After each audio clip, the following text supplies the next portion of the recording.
은혜 여호와께 감사드리오며 예수님의 이름으로 기도하옵나이다. 아멘. 함께 인사 나누시겠습니다. 하나님은 선하십니다. God is good all the time. 함께 가슴에 손을 얹고 고백합니다. 하나님 사랑합니다. 예수님 감사합니다. 성령님 환영합니다. 할렐루야. 좌우 앞뒤에 또 함께 인사 나누겠습니다. 당신은 하나님의 기쁨입니다. 당신의 모습에서 하나님을 봅니다. 네, 말씀으로 충만하고 성령으로 충만하시길 바랍니다. 오늘은 부요한 세대, 그러나 가난한 세대라고 하는 좀 역설적이지만 이 주제의 말씀을 가지고 함께 은혜를 나누고자 합니다. 오늘 성경 본문은 구약의 사사기를 읽었는데 조금 이따 더 설명드리도록 하겠습니다. 엿새 동안 여러분은 거룩한 예배자로 잘 사셨습니까? 아벨처럼 잘 사셨나요? 예수님의 그 십자가의 그 뒤를, 그 주님의 발걸음을 쫓아 한 걸음 한 걸음을 딛고 주님 뒤쫓아 가면서 페리파테오 하면서 사셨나요? 그래서 오늘 여러분은 그냥 나오신 게 아니라 한 주 동안 그 삶으로 드리는 많은 예배의 내용을 가지고, 믿음의 간증을 가지고, 고백을 가지고 하나님께 나오셨을까요? 계속 제가 강조할 거예요. 자신 있게 대답하실 때까지 매주마다 할 거예요. 우리의 믿음의 한 주 동안의 간증 그리고 고백들이 있어야 우리의 신앙이 계속 성장하고 성숙하여 그리스도를 닮아가게 되는 줄 믿습니다. 10년을 신앙생활을 하고 수십 번 수백 번의 예배를 드리고 설교 말씀을 들어도 그 말씀 앞에 내 삶을 내어드리고 말씀으로 살아내지 않으면 신앙의 성장과 성숙은 더디 갈 수밖에 없습니다. 그러니 그리스도의 인격을, 그리고 그리스도의 그 품성을 닮아 당신을 보니 주님을 보는 것 같습니다. 당신을 보니 저도 예배드리고 싶습니다. 주님 믿고 싶습니다라고 하는 믿음의 고백이 나오려면 우리가 삶으로 아름답게 하나님을 예배하는 자가 되어야 할 줄 믿습니다. 만약 우리가 그렇게 살지 못한다고 한다면 옛날 습관대로, 내 마음의 편한 대로, 예전 했던 대로 내 삶과 말씀이 괴리가 있은 채 그래도 여전히 똑같은 삶을 반복하고 있다면 그것은 좀 위험합니다. 하나님과 아무런 관계없이 사는 것은 결코 성도들의 자세가 아니지요. 하나님을 공경하고 하나님을 경외하는 것은 내 삶에서 하나님의 말씀을 살아내는 것인 줄 믿습니다. 그렇게 해야만 신앙의 열매와 성숙을 기대할 수 있습니다. 그리고 신앙의 진전이 있는 것입니다. 만약 우리가 그렇게 살지 못한다고 한다면 쉽게 이렇게 표현할 수 있을 거예요. 한마디로 하나님 없이 내 마음대로 살기. 좀 더 리얼하게 표현하면 하나님 없이 제멋대로 살기. 이건 제 말이 아니고 공동번역 성서가 그렇게 번역했어요. 성경적으로 표현한다면 사람이 각기 자기의 소견에 옳은 대로 살기, 이렇게 표현할 수 있을 거예요. 이것이 바로 사사기 1장에서 21장까지 흐르는 큰 산맥이라고 해야 될까요? 동맥이라고 해야 될까요? 꿰뚫고 있는 바로 그 진단은 뭐냐면 사람들이 하나님의 뜻대로 살지 않고 자기의 생각에 옳은 대로 살았더라. 이것이 사사기 시대의 이야기입니다. 이스라엘 공동체 전체가 하나님을 멸시하고 또 하나님을 버리고 마음에 내키는 대로 제멋대로 살았던 때가 불행하게도 사사시대입니다. 이 사사시대라고 하는 말은 우리나라로 번역을 사사시대라고 이렇게 번역을 했는데 선비사자에다가 스승사자 한자어로 그렇게 썼어요. 사사시대라고요. 이 사사들은 이 쇼페트라고 하는 걸로 이렇게 히브리어는 되어 있는 쇼페트라고 하는 이스라엘의 지도자를 일컫는 말인데요. 이 쇼페트 지도자들은 세 가지의 기능이 있었습니다. 당시에 첫 번째는 재판을 합니다. 판단을 내리는 것이죠. 하나님의 율법에 걸맞는지 그렇지 않은지 재판하는 사람이었어요. 두 번째는요, 그들을 통치하고 다스리는 왕의 역할을 했습니다. 리더였어요. 지도자였어요. 세 번째는요, 전쟁이 일어나면 이 선두에 서서 진두지휘하면서 장군의 역할을 감당했던 사람들이 사사, 쇼페트라고 말합니다. 사사시대에 1장에서 21장까지 12명의 사사가 등장합니다. 그리고 하나님께서 그들 가운데 어떻게 일하시고 역사하시고 그들의 인생을 이끌어 가시는지를 우리에게 아주 적나라하게 보여주는 성경이 바로 사사기입니다. 이 사사기는 BC 기원전 13세기부터 11세기까지 약 350년이라고 하는 긴 기간을 이스라엘 백성들이 지나게 되는 시기, 이때가 사사시대인데, 한마디로 말하면 사사시대는 도덕적으로 매우 타락하고 영적으로 하나님과 너무나 멀어져 버린 영적 암흑기를 지나는 시기가 사사시대입니다. 가나안 땅에 그들이 정착했습니다. 그리고 가나안 땅에서 정착한 그들이 전쟁을 7년 동안 치르면서 그 땅을 점령하기 시작하고 차지한 땅을 지파별로 분배받아서 그곳에 이제 편안하게 살게 되었습니다. 초대 이스라엘의 왕이었던 사울 왕이 들어서기 전까지 그렇게 350년을 그들이 가나안 땅에 입성해서 그렇게 왕이 없는 시대 가운데 살고 있었던 때였지요. 그런데 여호수아와 그 다음에 출애굽 광야 시대 세대들이 한 분, 두 분 돌아가시기 시작합니다. 그들의 영도자였던 여호수아도 그곳에서 20년 정도 그 땅에 함께 그들과 머물면서 살다가 110세가 되어서 오늘 8절 말씀처럼 그도 그의 조상들 가운데 돌아갔다라고 이야기하고 있지요. 그렇게 세월이 흘러 이제 그 가나안 땅에서 태어난 세대들이 있을 거 아닙니까? 그 후손들이 그 땅에서 태어났겠죠. 그 세대들을 일컬어 따라해 볼까요? 가나안 세대. 예, 가나안 땅에서 태어났으니까 가나안 세대라 이렇게 구분합니다. 그런데 이 가나안 세대들은 그 부모들 광야를 거쳐 출애굽하고 광야 40년을 지나 그리고 그 숱한 전쟁을 치르면서 하나님이 인도해 주셨던 삶을 살았던 그 부모 세대들과 너무나 달라도 한참 다른 세대입니다. 저도 새마을 운동한 것을 어릴 때 어렴풋이 생각이 나거든요.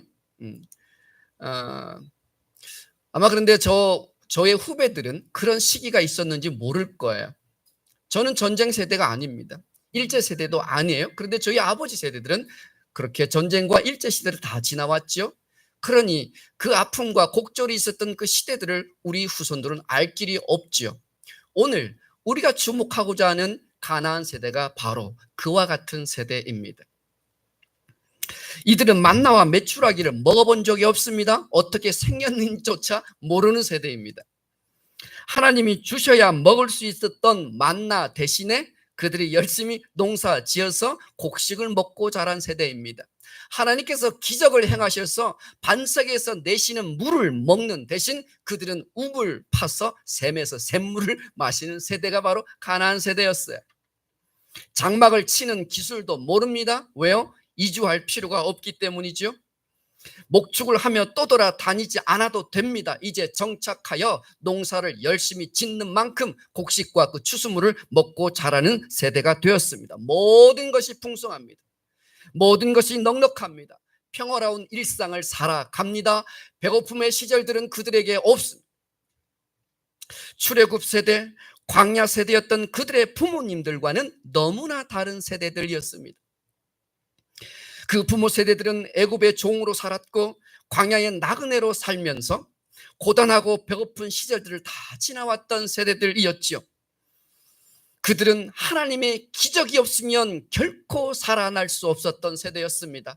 하나님이 돕지 않으면, 하나님이 인도하시지 않으시면, 전쟁에서 하나님이 앞서 행하여 주시지 않으시면, 대신 싸워주지 않으면 결코 그들이 생존할 수 없었던 세대가 바로 부모 세대들이었습니다.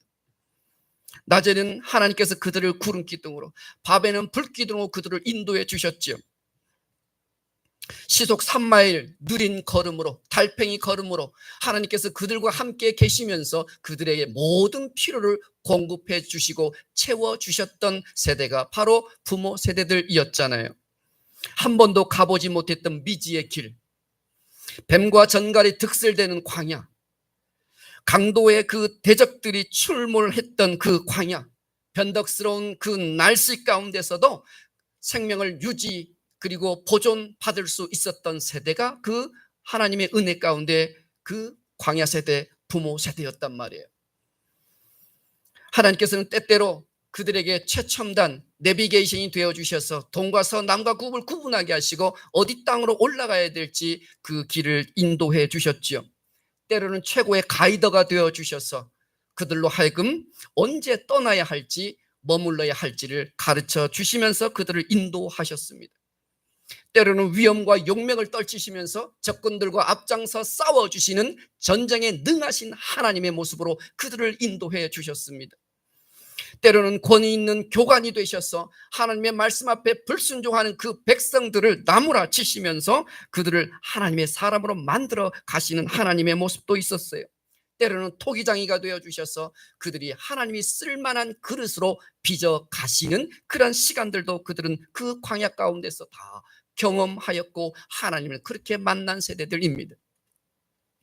광야, 그것은 그 부모 세대들에게는 정금같이 훈련되고 재련되는 시간들이었습니다. 그래서 혹자는 그 광야 시절을 일컬어서 광야 학교다라고 이렇게 표현을 했습니다. 가나안 세대들의 부모님들은 그 40년 광야가 고단하고 힘들고 어렵고 눈물 나는 배고픔의 시절이긴 했지만 정말 감사한 것은 그들이 하나님을 배웠다는 것입니다. 하나님을 알았다는 것이에요. 하나님이 어떤 분이신지를 그들은 아주 철저하게 깨닫고 알았던 세대였어요. 그래서 그들 가운데, 그들의 그 신비 가운데 아버지 하나님의 얼굴이 새겨져 있는 세대, 하나님이 아니면 도무지 한 걸음도 하루도 살아갈 수 없는 세대인 것을 그들은 아주 몸소 체득하였던 세대였습니다. 그런데요, 그들 가운데 태어난 가나안 세대들, 이 세대들은 그 부모님들과 너무 달라도 너무 다른 것이, 가나안 세대들은 모든 것이 넉넉했고 모든 것이 풍요로웠고 모든 것이 안정되었는데, 그런데 그들은 하나님을 알지 못했다. 이것이 오늘 사사기 2장 10절에 우리에게 말하고 있는 것입니다. 한번 읽어보실까요? 시작. 그 후에 일어난, 아까 그거 시작. 그 후에 일어난 다른 세대는 여호와를 알지 못하며 여호와께서 이스라엘 위하여 행하신 일도 알지 못하였다. 가나안 세대들은 하나님을 알지 못했대요. 하나님께서 행하신 일들, 그 기적들을 그들은 알지 못했대요. 기억조차 없는 세대가 되어버린 것이에요. 성경은 아주 단호하게 이 사사기를 시작하는 사사기 2장에 분명하게 우리에게 지적하고 있습니다. 가나안 세대가 직면한 위기는 물이 없는 것도 아니고 먹을 양식이 없는 것이 아니었어요. 가나안 세대가 직면한 위기는 모든 것을 가졌는데, 모든 것이 있는데 하나님이 없는 것이에요. 원하는 것, 바라는 것은 다 가졌는데 그들에게 하나님이 없어요. 성경은 그래서 그들을 일컬어 다른 세대라고 말했습니다. 다른 세대, different generation. 그들은 믿음을 계승하지 못했습니다. 하나님을 알지 못했습니다. 하나님에 대한 지식이 없었습니다. 하나님을 배우지 못했습니다. 그래서 하나님의 나라를 상속받아야 될 다음 세대, next generation이 되어야 하는데, 아니요, 하나님의 나라를 상속받지 못하고 하나님의 영광의 그 능력을 알지 못하고 아무것도 모르는 다른 세대가 되어버렸다는 것이. 다른 세대들은 하나님의 나라를 유업으로 받을 수 없습니다. 천국 백성이 될 수 없습니다. 모든 것이 넉넉하고 모든 것이 풍요로운 가나안 세대들은 그것이 복일까요? 여러분은 어떻게 생각하십니까? 예수님께서는 우리의 삶의 목적을 분명하게 마태복음 4장 4절에 말씀하세요. 사람이 떡으로만 산 것이 아니라 하나님의 입에서 나오는 모든 말씀으로 살지니라. 우리 인생은, 우리 삶은 먹고 입고 마시는 것으로만이 존재할 수 있는 것이 아니라 영적인 존재로서 하나님의 백성과 자녀들로서 하나님께서 하시는 말씀을 듣고 그 말씀을 영의 양식으로 삼고 살아가는 천국 백성의 삶을 살아야 한다는 것입니다. 그런데 가나안 세대는 이 핵심을 잃어버렸어요. 삶의 방향을 잃어버렸어요. 엔진 없는 자동차처럼 그들의 인생을 이끌어 가야 할 그 하나님의 엔진을 잃어버린 것이에요. 사랑하는 여러분, 가나안 세대는 오늘 우리에게 강력한 영적인 각성을 제공해 줍니다. 우리에게도 믿음의 1세대들이 있었습니다. 그렇죠? 그들을 일컬어 표현해 보자면 우리 동방의 광야 세대라고 할 수 있을 것이에요. 동방의 작은 나라, 선교 지도에도 없었던 조선 땅, 그 캄캄한 절망의 땅, 희망이라고는 도무지 찾아볼 수 없는 불쌍한 땅, 바로 그 땅이 우리가 살고 있는 이 대한민국이었어요. 복음의 불모지였지요. 아무도 관심 갖지 않았던 땅이었습니다. 어떤 선교사들도 이 조선 땅에 들어오는 것을 가히 생각할 수 없었던 곳이었어요. 선교 지도에도 조선 땅이 표기가 되지 않았었던 때였다니까요. 그런데 하나님께서 우리에게 찾아오신 것입니다. 한반도 땅을 찾아오신 것이에요. 선교사들을 보내주신 것이에요. 그때 복음의 1세대들, 우리 부모 세대들은 예수님을 믿고 나서 이 땅에 얼마나 많은 기도와 얼마나 많은 눈물을 심었는지 우리는 잘 알고 있어요. 그들의 헌신으로 이 땅에 교회들이 세워졌고 이 땅에 병원들이 세워졌고 이 땅에 학교들이 세워진 것이거든요. 현대의료시설인 제중원이 바로 세브란스 병원이에요. 오늘 우리가 누리고 있는 것은 내가 이룬 것이 아니라 그들의 눈물 위에, 그들의 그 기도와 헌신 위에 내가 누리고 있는 것을 믿으시기 바랍니다. 그건 하나님의 은혜예요. 하나님의 사랑이에요. 우리 믿음의 1세대들이 우리를 위하여 흘려주신 땀과 그 노력 때문에 우리가 이 평안을 누리게 되었다는 것입니다. 그들의 감동적이고 헌신적인 에피소드들이 너무 많아요. 배고프고 가난했던 시절이었지만 결코 하나님을 섬기는 일에 소홀함이 없었어요. 오히려 더 풍성했지요. 가난한 농촌에서는 헌금 드릴 돈이 없으니까 밥을 지을 때마다 하나님을 기억하면서 매일 매 끼니 때마다 한 줌씩 따로 떼어 성미단지에다 담아서 주일날 그 성미를 가지고 왔어요. 목사님들은 그 성미가 양식이 되었습니다. 성도들이 성미를 갖고 오지 않으면 목사님은 한 주 동안 금식하시는 거예요. 밥을 굶을지언정 이 성미단지는 결코 절대로 손을 대지 않았습니다. 하나님의 몫을 구별한 신앙이었죠. 돈이 없으니까 돼지 새끼, 염소 새끼, 강아지도 교회에 드렸습니다. 심지어는 계란 꾸러미까지도 드렸죠. 그것을 시장에 내다 팔아서 만든 그 돈으로 11조 감사 헌금을 하나님께 드렸습니다. 예배당이 없던 시절에 예배의 처소로 내 집을 제공하고 기도의 처소로 개방해 주기도 했습니다. 건축 헌금이 없으니까, 그런데 너무 드리고 싶으니까 대청마루를 다 뜯어다가 교회 건축 자재로 드렸어요. 교회 청소는 말할 것도 없고 물 깃는 일은 다 내가 하겠노라고 그렇게 자원하고 봉사 즐겁게 했던 세대가 우리 믿음의 1세대들이었습니다. 그들 속에 하나님은 내 삶의 주인이십니다, 하나님은 내 삶의 왕이십니다라고 하는 고백이 가득 담겨 있었던 것이죠. 가난해도 하나님을 향한 그 신앙과 믿음은 결코 가난하지 않았어요. 오히려 더 풍성했죠. 갈망은 더 깊었고 은혜를 사모하는 그 사모하는 마음은 더 간절했던 때가 우리 믿음의 1세대들입니다. 그런데 오늘 우리는 어떻습니까? 너무나 좋은 환경에서 여름에는 이렇게 시원하고 겨울에는 이렇게 따뜻하고 이렇게 편안한 마룻바닥이 아니라 의자에 앉아서 예배 드림에도 불구하고 우리의 헌신과 우리의 그 하나님을 사랑하는 그 사랑하는 마음과 하나님의 은혜의 그 사모함이 그들보다 더 깊어지고 있습니까? 모든 것이 풍성하고 넉넉한데 하나님을 향한 믿음이 정말 부끄럽습니다. 믿음의 1세대들처럼 내 믿음은 뜨거운가? 주님을 향한 나의 헌신은 불타고 있는가? 목마른 사슴이 시냇물을 찾아 헤매는 것처럼 갈증증 환자가 되어서 은혜의 단비를 내가 목말라 하고 있는가? 은혜의 샘을 갈구하고 내 안에 생수의 강들이 흘러나기를 간절한 마음으로 하나님 앞에 나와 기도하는가?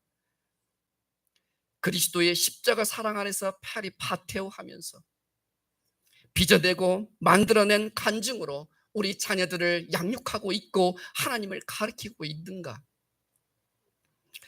자녀들에게 믿음의 삶을 보여주고 있고 그들에게 믿음을 전수하고 있는가?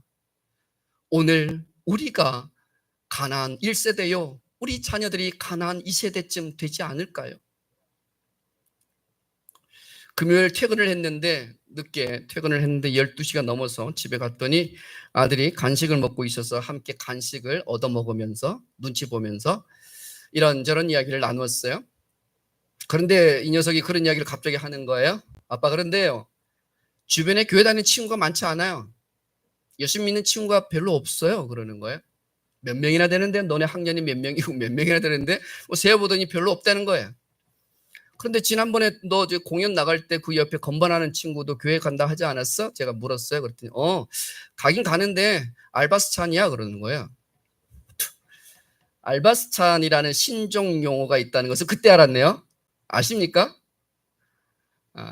비기독교인인데 예수님을 믿지 않는 사람인데 주일날 교회에 가서 아르바이트를 하는데, 반주 아르바이트를 하고 솔리스트 아르바이트를 하는데 예수 믿지 않는 사람도 그렇게 고용돼서 한다는 거예요.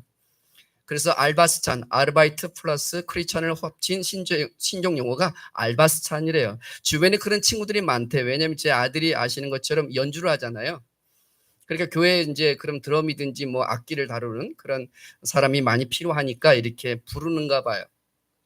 주변에 많은 알바스타는 있는데 그런데 자기가 생각해 보는 거, 그들은 진짜 예수님을 믿는가? 그런 생각을 한다는 거예요. 그러면서 그런 이야기를 나누다가 그래, 그렇지. 그러나 너 한 사람이 하나님 앞에 제대로 신앙생활을 하는 것이 중요한 거야. 네가 너의 그 삶의 자리를 지켜내는 게 중요한 거야. 너를 통해서 주변의 친구들이 예수 믿게 하는 것, 그것이 네 삶의 목적이어야 하고 사명이어야 돼 라고 하면서 이야기를 한참 나누었어요. 그러면서 뭐 바쁜 시간들을 쪼개어서 뭐 이런저런 이야기를 하다가 시간이 그러니까 흘러가는 대로 사는 거지 뭐 저한테 그러더라고요. 흘러가는 대로 사는 것은 기독교인의 삶이 아니야. 그건 믿지 않는 사람들의 말이야. 우린 믿는 사람의 말을 써야 돼. 신앙인의 말로 아빠가 다시 고쳐줄게. 따라해봐. 하나님의 인도하심을 따라. 시간이 가는 대로, 흘러가는 대로? 아니야. 그건 운명론자들이 하는 말이야. 우리는 삶을 개척해가는 하나님의 인도하심을 따라 사는 삶이어야 돼 라고 제가 꼭 집어 다시 수정해서 고백하게 했습니다. 자녀들에게 말씀을 가르치는 것, 하나님을 붙들고 살게 하는 것, 하나님의 예배자로 살게 하는 것, 이것은 그들이 여러분의 삶을 통해서 배우는 것이에요. 학교에서 가르쳐주지 않습니다.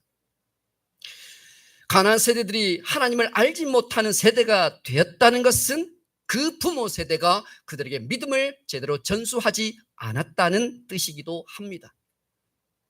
사랑하는 여러분, 모든 것이 넉넉하고 부요하지만 정작 영적으로 가난한 것은 아닙니까? 하나님에 대한 지식도 부족하고 기도 응답의 확신도 없고 기도 응답의 경험도 미천하고 천국과 지옥에 대한 믿음도 자꾸만 희미하고, 이 모든 것들은 영적으로 가난하다는 증거입니다. 영적으로 가난한 것은 가난한 것으로 끝나지 않는다는 것이 더 문제입니다. 하나님과 멀어지게 됩니다. 하나님을 떠나게 됩니다. 하나님께서 진노하시는 죄를 짓게 됩니다. 그것이 바로 사사기 2장 11절 이하에 우리에게 또 이야기해주고 있는 말씀입니다. 이스라엘 자손들이 하나님을 버렸습니다. 가나안 세대가 하나님을 알지 못하고 영적인 빈곤과 가난 가운데 있는 것으로 끝난 것이 아니라 그들이 하나님 앞에 악을 행하였다. 그들이 하나님을 떠났다. 하나님이 그토록 경계하고 그토록 경고했던 우상 숭배를 하며 하나님을 배신하고 등지고 떠나버렸다는 것이에요. 영적으로 빈곤하고 가난해지는 것, 하나님을 아는 지식이 없는 것, 그것은 그 지식이 없는 것으로 끝나는 게 아니라 하나님 앞에 죄를 짓는다는 것입니다. 이것이 무서운 것이에요. 결국은 이스라엘의 이 가나안 세대들이 하나님을 알지 못하게 되는 순간 그 인생들의 결말이 어떻게 이어지고 있는가 하니까 사사기 2장 14에서 15절 말씀 한번 볼까요? 한번 읽어보겠습니다. 여호와께서 진노하사 노략하는 자의 손에 넘겨 그들이 노략을 당하게 하시며 또 주위에 있는 모든 대적의 손에 팔아 넘기심에 그들이 어디로 가는지 여호와의 손이 재앙을 내리시니 그들의 괴로움이 심하였더라. 죄의 결과는 무섭습니다. 끔찍합니다. 로마서 6장 23절에 죄의 싹슨, 죄의 결과는 사망이라고 말씀합니다. 하나님께서 적들을 그 가나안 세대 가운데 보낸다고 말씀하십니다. 그 적들이 그들의 모든 것을 집어삼켰다고 말씀하고 있습니다. 세간살이와 그동안 평생 쌓아 올렸던 모아놓았던 모든 재산을 다 빼앗겼고 자식도 팔려갔고 아내들도 적들의 놀이객감이 되어버렸습니다. 모든 것이 물거품이 되었습니다. 공등탑이 순식간에 무너졌습니다. 영원히 누릴 수 있을 것 같았던 이 땅의 모든 소유가 순식간에 사라졌습니다. 그러니 그들의 고통이 심할 수밖에 없지 않겠습니까? 누가복음 12장 20절에 주님께서 말씀하십니다. 어리석은 자여 오늘 밤에 네 영혼을 내가 다시 도로 찾으면 이 모든 것이 누구의 것이 되겠느냐? 우리의 생명은 누구의 것입니까? 하나님의 것입니다. 우리의 생명의 시작과 끝은 하나님의 두 손 안에 있습니다. 내일이 우리의 것이 아닙니다. 내년이 우리의 것이 아닙니다. 모든 것을 가졌으나 하나님을 갖지 못했다면 아무것도 갖지 못한 것입니다. 아무것도 갖지 않았지만 내 손에 빈손이지만 가진 게 없지만 하나님을 가졌다면 모든 것을 갖게 될 줄 믿으시기 바랍니다.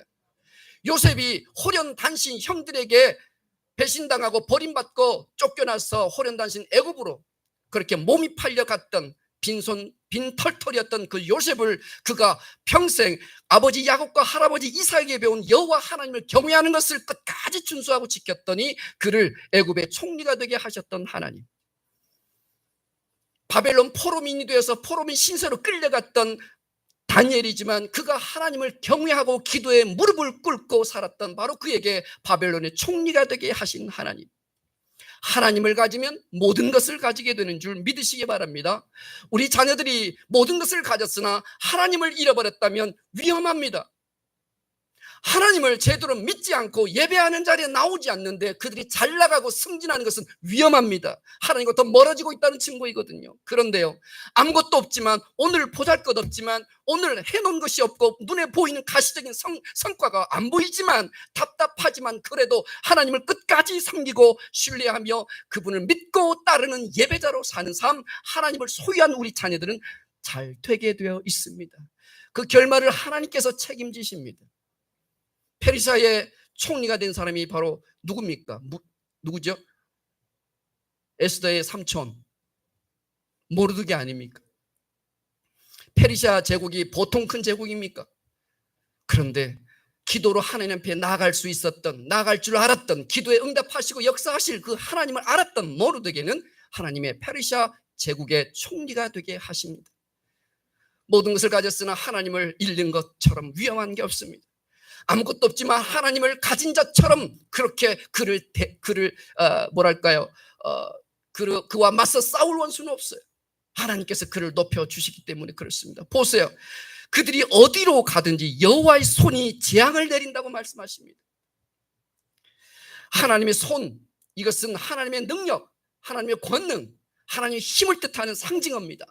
여호와의 손이 가나안 세대가 가는 곳곳마다 그 손이 재앙의 손이 되어서 적들을 그들 가운데 보낸다고 말씀하세요. 이보다 더 큰, 이보다 더 두려운 일이 어디 있습니까?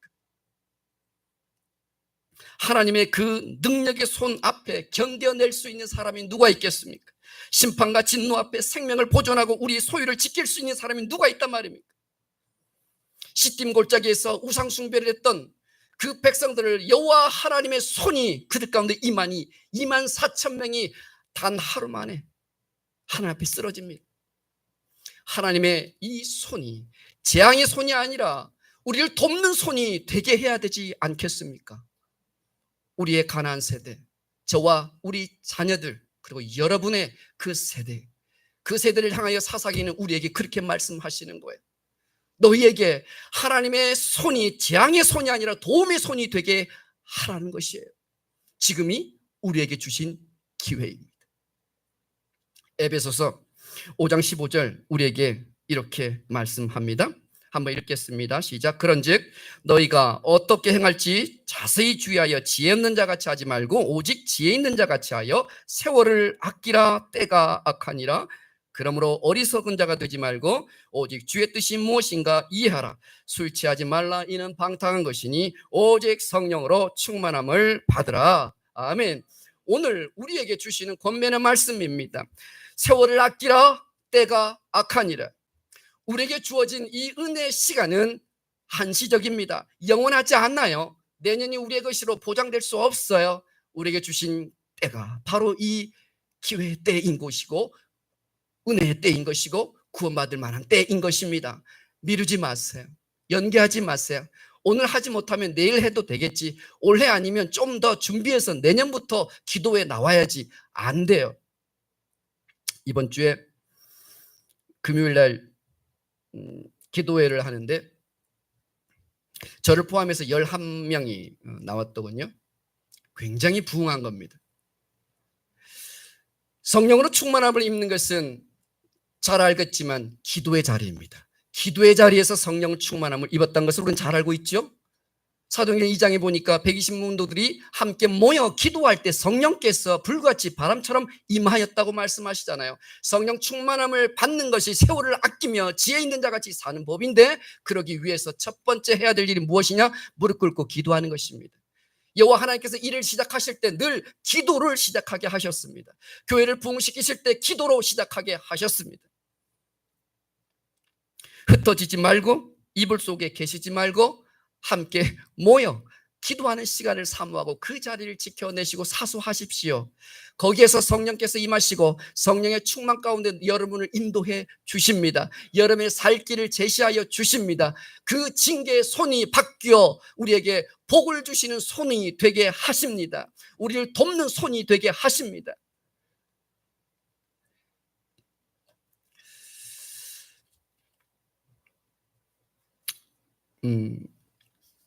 우리 자녀들,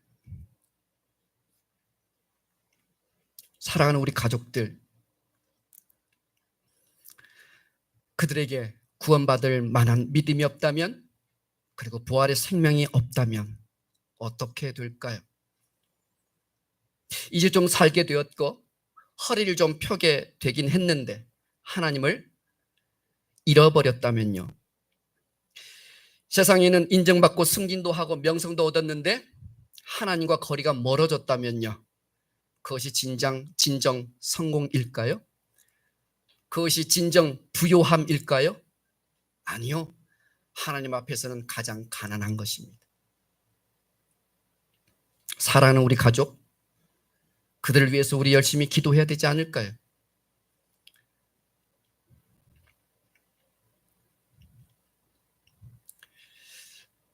하나님 없이도 잘 살 수 있고 지금까지 괜찮았으니까 앞으로도 그럴 수 있을 거라고 생각하시는 것은 착각입니다. 그저 여호와 하나님께서 아직 인내해 주시는 것입니다. 기다려 주시는 것이에요. 그것이 옳다 생각하시면 안 됩니다. 상한 마음을 가지고 하나님 앞에 나오셔야 해요. 여호와 하나님의 그 진노의 손이 우리에게 임하기 전에, 여호와의 진노와 심판을 만나기 전에 하나님께 부르짖는 기도의 자리로 나오셔야 해요. 그것이 우리의 유일한 살 길이에요.